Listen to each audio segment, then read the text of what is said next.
It was 2006. We had been married 12 years, had 3 beautiful daughters. Yes.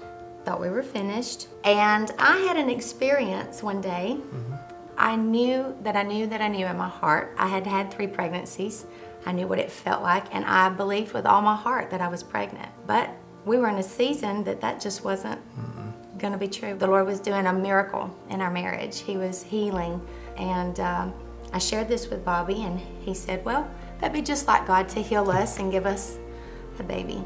We were actually at the call in Nashville, and Pastor Rusty and Pastor Lisa, which we didn't know at the time, got up and shared about adoption and shared about the differences between abortion and adoption and how we could come in as Christians and take over the adoption problem and actually begin adopting these children. And we kind of looked at each other even in that season, and it just began to prick our heart. And just a few weeks later, actually, the Lord did a miracle in our home and in our relationship. There was breakthrough. Absolutely. And that November, we had a missionary come to our church, and he was talking about adoption from the orphan perspective.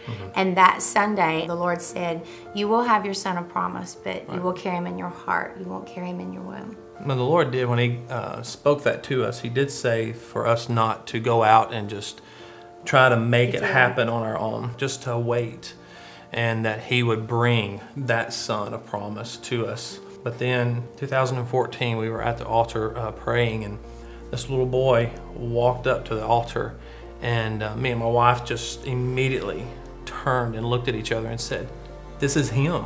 He came up and wanted prayer because he said he missed his mom. He looked me in the eye and he said, I just want my mom. And so we ministered and prayed for the little boy. We knew. And of course, I was looking, and there was a lady standing behind the boy, and I'm like, okay, how are we going to tell this lady that boy is ours? So it was after that when we got to talking, after we prayed for the little boy, I walked around. Of course, my wife just immediately grabbed him and started holding him.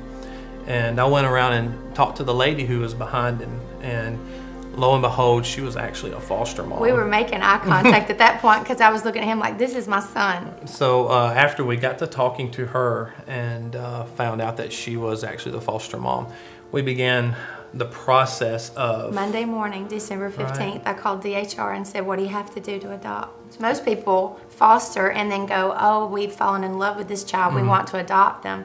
We found him, fell in love with him, and said, how do we make him ours? As we were going through this process, we discovered that there was a brother that was living along with this foster mom. And we were thinking, the Lord spoke to us and said we was going to have a son. So clearly that we would adopt a son. And now he has a brother.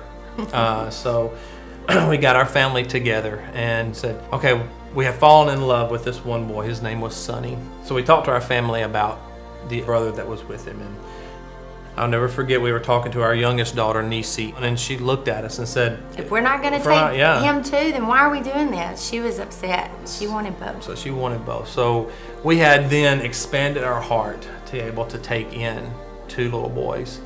And when we got through the fostering system, the DHR worker came up and gave us a little surprise and said, don't you know that there's 2 other brothers that were in another foster home? In our mind, we're thinking, we can't adopt every child, you know, and the Lord began working on us. I just kind of laughed and looked at my wife. I said, there's no way. There's no way he kept financially. Saying, that's irresponsible financially. That's irresponsible emotionally. He wanted to be, obviously, to provide body, mind, and spirit. And he had just wrapped his mind around doing that for 2. So. Right. And through this process of about a year, we were working really hard on adopting the 2.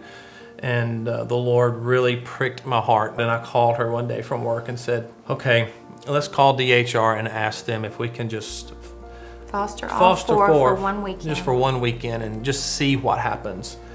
And as soon as we opened our hearts up for 4, then the Lord just began pouring the love for the other two just as much. So when we verbally out loud said, Father, please forgive us, we don't have faith for 4, we have faith for 2, and we thought we were doing really good. Right. And he basically just said, I'll give you faith for 4 if you ask me. And Absolutely. then he did. This journey that we've been on has just really shown us how much God is Jehovah Jireh. Absolutely. Because we don't have the home, the finances, we didn't have the vehicles to do this, but when we It's just provided. agreed for the Lord to do what he said to do and agree with him, then the Lord just opened up the doors. And when we set them down, I'll never forget, we sat down on the rug and looked them all in the eye and just said, in a couple of weeks, you're going to have a forever home.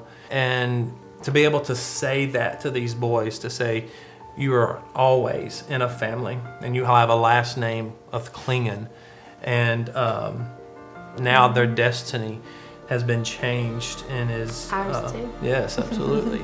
And just the fact that the Rock family has such a heart for adoption, and it just fits right in with I our love family. the fact that our boys see other families that look like our family, because Right. our family is colorful, and our Right. family doesn't look like a traditional family. So we're very, very grateful, very thankful to be where we are, and expanded our family to 7 children, which I would have never thought in my life Crazy. would be, and then to be arriving at the Rock family, knowing that Pastor Rusty and Lisa Didn't even know has they were been a there. common thread through our whole lives, and we're just excited and thankful. Glad to be home.